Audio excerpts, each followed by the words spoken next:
Hello, good morning. In a way, you can think of this talk as a zoomed-in portion of a team that is not production ready and talks about a very specific part of Yana's checklist. But first, some background. First half of this talk will be about observability, why it matters to developers. The second half will be focused on observability's counterpart, instrumentation, how to think about capturing that data and how to get there. But who am I and why am I on stage? I'm Christine, and I identify as a developer. Can I get a show of, I promise, this is the only interactive part of this presentation. Can I get a show of hands? Who in the audience primarily identifies as a developer? Awesome, OK. This talk is for you. I'll be speaking from your perspective. For everyone else in the audience, this talk is also for you. Because ultimately, we're all working with developers, right? This is all about getting excited about the possibilities of observability. And maybe if you're not a developer, you can take this back and show the folks on your team, the ones who aren't here, to show them how observability can matter to them too. OK, so why is this talk important to me? I'm going to take you back. Many years ago, when I was a bright-eyed, bushy-tailed developer, one of the things I was very proud of was that I was fast. I could go from a spec to a test to commit, and I could do it over and over and over again, and I was like, awesome. And surprisingly, I made it through a few jobs before I interacted with my first real ops person. And I met her because I was working on a component that was new, and this nice little development cycle I'd gotten into started to look a little bit more like this. And I learned some important lessons about why certain unflattering stereotypes around different roles exist. Because she would say things like this. And I would be like, whoa, whoa, whoa. Fine, on my machine, it must be your things in AWS that are misbehaving. And I still remember an incident early on when she came to me super frustrated, yelling about CPU utilization on the Cassandra nodes, and what did I do? And I was like, oh my god, I don't know. You seem to be looking through dashboards. Let me also frantically look through dashboards and look for graphs that do this. I had no idea what I was looking for. Memory utilization on Cassandra nodes. We eventually got better at working together. But the biggest improvement, especially in that story, came when we shifted how we talked about production. Instead of CPU utilization and nodes, when we started to be able to talk about endpoints, app IDs, request latency, these were things that started to make sense to me, the developer. I could apply it to my tests. I could look at it, understand the code paths, and start to become an active participant in the, why is the house falling down, Christine, what did you do? By starting to speak that same language, by blurring that line between works on my machine and works out there in the wild, we were eventually able to come together and see the system from both of our perspectives. Because if the first wave of DevOps is infra as code and getting ops to automate their work, then the second wave has to be teaching developers to own their code in production and really understand what happens when works on my machine meets the outside world. In the end, it's about recognizing that we're here to deliver an experience to the end user, and that software ownership has to be shared by the whole spectrum, from dev to ops. And I'm here to say that starts with observability. And as a note, I'm not using the 3 pillars definition. To me, observability is an ability. It's what you can do. It's about understanding your system by asking questions. And that means not just adopting a tool or having types of data. It's about using those tools to influence the people and the processes in your team and forming a nice little virtuous feedback cycle where the capabilities of the tools enable your processes, and good processes allow you to get the most out of your tools. So why am I speaking from the perspective of a developer? besides being one? Well, this isn't just about sharing the responsibility, right? Yes, that's important. We should transfer knowledge. We should have these agreed upon production readiness standards.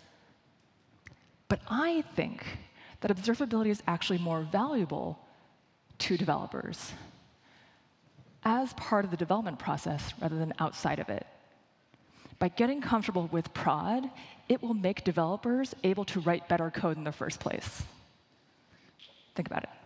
So if we look at modern software development process, so many of the right instincts for catching problems in production are already in place. It's already so full of curiosity. Look at how many times we test already, right? We're comparing the code that we think we wrote to how it actually behaves. And we do it multiple times as the code gets closer and closer to production. Even this last step over here, this thing, observe code in production, isn't that usually ops work? As a developer, I just need to worry about when my exception tracker tells me something goes wrong. But it's a whole lot like what we're doing pre-production, right?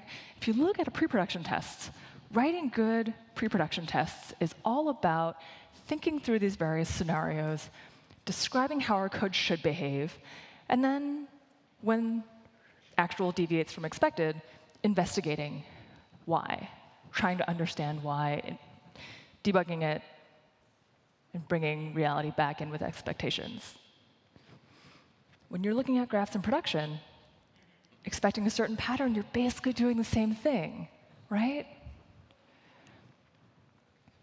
What if, instead of this pattern, going over and over again and just widening that rift, we took the lessons that we learn from test-driven development, where we have these short little feedback loops, where we examine our expectations, where we use that to write better code, and extend that to looking at what's happening in production by observing production and using those lessons to improve our development process. That's how we build that ops sensibility. That's how we start to develop that shared sense of software ownership.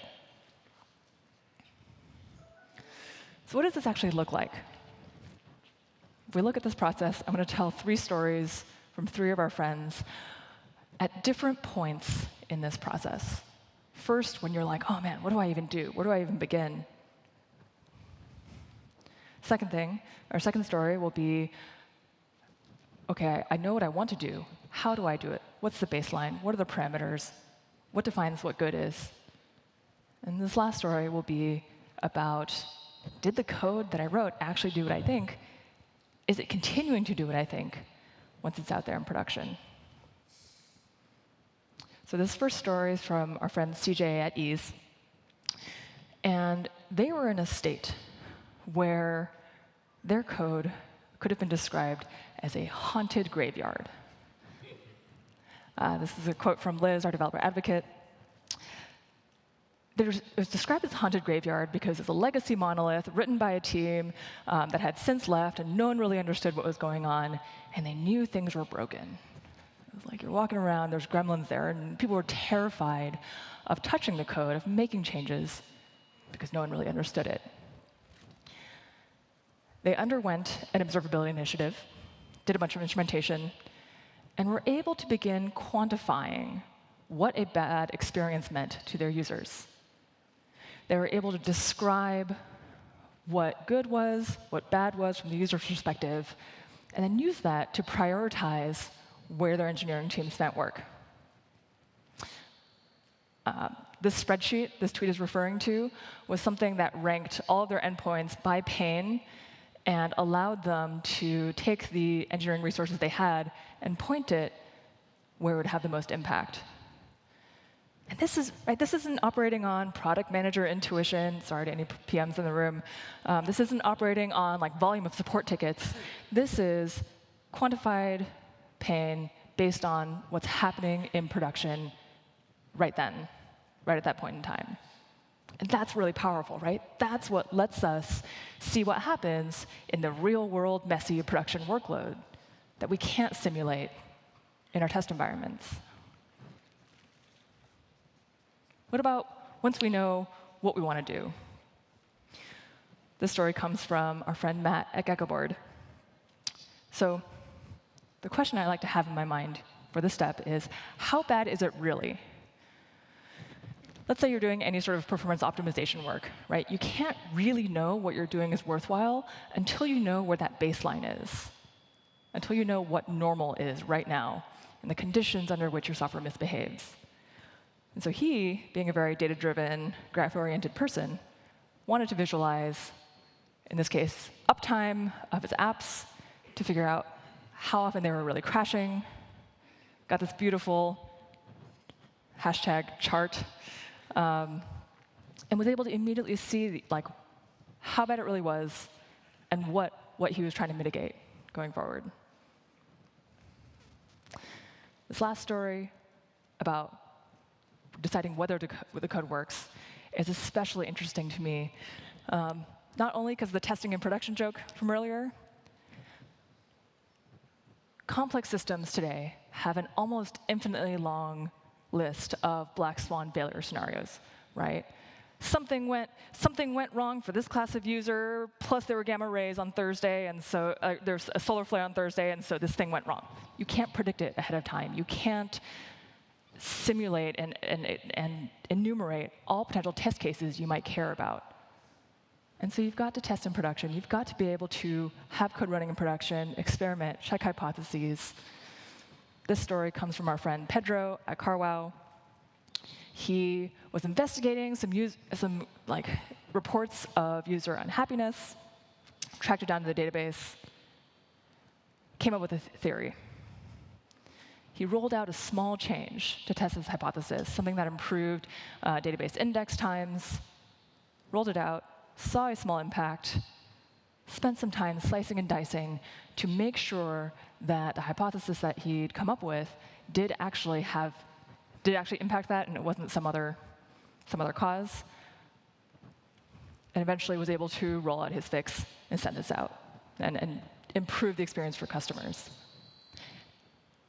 And this sort of fine-grained, being able to try something, feature flags work really well with this. If you have a tool that's able to flex with your feature flags, imagine having some almost there but not totally ready code behind a feature flag, flag in like a tiny percentage of your users, and then you're able to watch that tiny percentage of your users or that traffic, how your code behaves, comparing top-line metrics for that tiny set of flagged-in users against the rest, and flipping it on entirely when you're ready.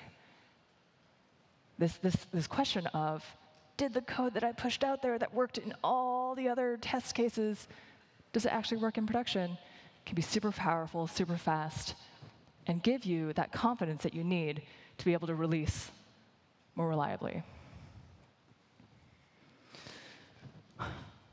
But this is hard, right? These are new muscles, especially for developers who are accustomed to thinking about just the development environment. Production isn't an environment we're used to. Sometimes trying to interpret graphs can feel like learning a whole new language. I promise it's not impossible. There's one thing you take away from this talk. Shame on me for not having this at the end. There's one thing: you don't have to do everything at once. A lot of people will be like, oh, instrumentation seems like a lot of work. I have to do all of this. How do I get to that beautiful graph that Christine showed on stage? Too much trouble, not going to bother. No. There's always a small improvement you can make somewhere that'll make your life better, that will justify continued investment in instrumentation, in observability. I'll show you some examples. The thing to keep in mind when you're instrumenting a service or system that already exists, look for the intersection of, we'll get a broad view of what's happening and is easy to get started with. And this is where personas come into play, right? If you're a developer, for me, I'm much more likely to go instrument something in the code itself than to mess with my ELB logs.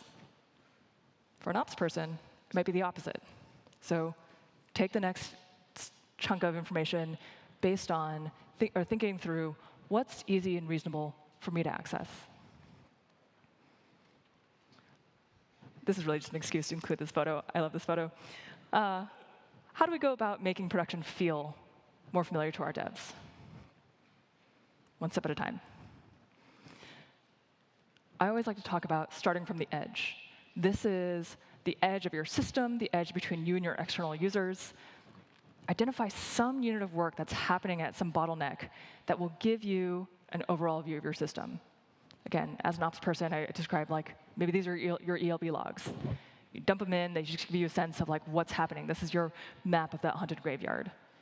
If you're a developer, maybe this is your HTTP handler of a web app. This is the thing that everything goes through. Maybe the data is kind of generic at first, but if it's lightweight and it's broad, awesome. This is a great place to start.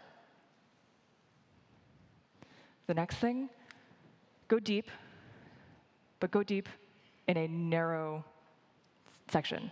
The equivalent here for web app is instrument one endpoint, right? But focus on the pain. Find something that will actually make a difference to your team. Don't try to go instrumenting all the endpoints at once. Don't try to go, again, boiling the ocean. You're looking for that one endpoint that like something always goes wrong in, or is like super complicated and a pain to debug. This is the one that will get you the most bang for your buck for doing a little bit of instrumentation around, and will enable you to justify continued investment in, OK, now let's get that second most painful endpoint. Now let's get that third most painful endpoint. Instrument from where you can control. So I'm going to walk you through an example. Again, we're using this standard web app example. By instrumenting our application, we can pretty straightforwardly capture the arguments that are passed to it on any given HTTP request, some metadata about how the app was running, and what was returned. But what about this database? Whoop. What about this database? This black box that the app depends on. This can be your MySQL instance. This can be some third-party service. Every once in a while, people are like, oh, you're telling me to go instrument my MySQL database? I don't want to do that. That seems painful. Great. Don't do it. Because from the perspective of your app, from the place wherever you're comfortable, you already know a little bit about how your app is talking to this black box, what the black box is saying in return. And by capturing these signals, you're then able to already get a pretty solid model of what that black box is doing relative to your app and how your application impacts how the system overall behaves. This last piece is capture what actually matters to you. There are lots and lots of ways to get kind of baseline metadata out of the box, right? Lots of APM tools will be like, here, we've got everything for you. Cool. Now add the stuff that matters to you, your business, whatever's unique to you that will help you when things go sideways. So we're looking at the spectrum of all the stuff that we can capture, right? Infra, this is what tends to come standard. Hostname, machine type, awesome, baseline. Now this is where it starts to get interesting, right? What code is actually, what version of code is actually getting hit? What feature flags are turned on? These are the things that are going to start to let you sift out signal from noise. Oh, do I need to care? Nah, these alerts are all running on an old version of the code. It's all getting phased out tomorrow. Maybe it doesn't matter. I don't know. Next layer. What are the things that matter to your business, right? If you're Zappos, you probably care a lot more about customer ID, shopping cart ID, SKU, all of those things, a whole lot more than what machine the code is running on or what version the code is running. And then the layer on top of that is for that customer and that shopping cart ID and on that version of the build on that machine, what's special about this execution of it? All of these things are going to be bits that are going to be helpful for you to really understand why my code is misbehaving today when it was running fine yesterday. It didn't seem like I made any changes. This is the stuff that's going to help you differentiate between, oh, well, everything's going wrong versus there's one customer that's doing something crazy that I didn't expect, and we can blacklist them and it'll be fine. If you're waiting for this to be unobscured to take a photo of it, I'll pause. You can take a photo of this. Slides will be online also later. A few useful tactics to keep in mind as you're going through those steps. Instrument with a plan to visualize. Unstructured text logs are great. We all start there. Those are intended for humans to read. We're not in a world anymore where logs are human scale. Logs are now machine scale. Make those logs machine readable and plan to look at them from a high-level view. Right? When you're handling tens, hundreds, thousands of requests per second, you're not going to be sifting through individual log lines anymore. You're going to be looking for trends. You're going to be looking for patterns. Make it easy on yourself. Don't make your whoever's reading those logs parse out numbers based on regular expressions. Sorry, this is neither here nor there. Or it's a little deeper than I meant to go. Name consistently. Seems really obvious. We all have stories where that same concept was represented 3 different times. Snake case, camel case, something else crazy that someone came up with. Name consistently so that future you doesn't hate past you quite so much, so that you can make your data as predictable as possible. And finally, feel free to experiment. Please play around. Add temporary fields when you're running an experiment or investigating something new. Get rid of those fields after you're done if you want to. If you don't have to, keep them around. Maybe they'll be useful next week, next month, next year. But feel free, don't be locked in, right? The easier it can be for your developers to be like, I wonder what will happen. Let me add a field to capture it. The more you'll be incentivizing them to go and see and to see how their experiment ran and to look at production. And the easier you make that, the more you're building up this muscle of reaching and looking at production as they're writing their code, as we're writing our code. And a few kind of zoomed out top-level principles. Again, production tools should speak my language. These are nouns that all these tools seem to assume I care about. As a developer, I care about these nouns. I care about the things that are going to help me map it to my code, map it to my tests, so that when someone comes running to me, they can talk about this endpoint is slow, since this build, which contained my change, and it's impacting this customer. Great. I can go repro and fix that.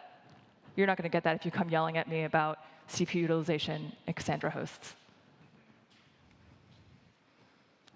I throw this example up there. I love people talking about distributed tracing. Distributed tracing is great. They're all like, oh, microservices and distributed tracing, it's super cool. Developers in your room are standing there being like, oh, this looks a lot like what Chrome developer tools have been able to do for years.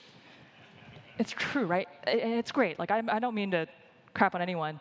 I'm just saying, like, when you make these patterns feel like something that developers are comfortable with, they're going to be a whole lot more excited about interacting with it. It's just that much smaller of a cognitive leap for them to be like, oh, yeah, I can see how this maps to my code. I can understand how this thing in my IDE maps to this thing in production.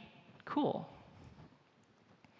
And remember, again, change is incremental, iterative. Don't try to do everything at once.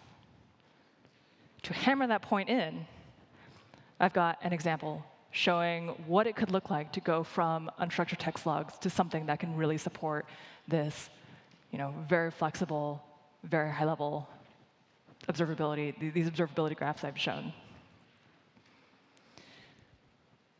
Here are a bunch of text logs. I apologize, they're probably not easy to read. Look at my slides later. You can get the gruesome detail. I'll highlight what's actually important. Here's one log line. Task timed out after 6.1 seconds. The items in blue are me starting to extract out these business identifiers that I care about. These things that will start to let me categorize and pattern and sift and do that slicing and dicing people talk about all the time.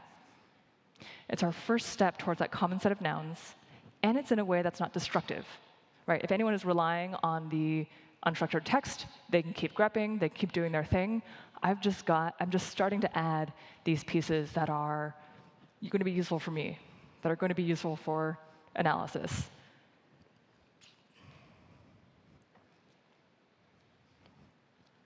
Then I can start to introduce some structure into the logs, moving us away from just unstructured text into something that is more easily machine readable. And again, you can do this in a non-destructive way, right? If people are used to grepping for task timed out, you can include it in a field in a way that allows them to continue grepping for it, but that lets you start to introduce some structure and be able to take advantage of some more advanced data structures and data stores. And finally, build up context instead of outputting disjoint log lines, right?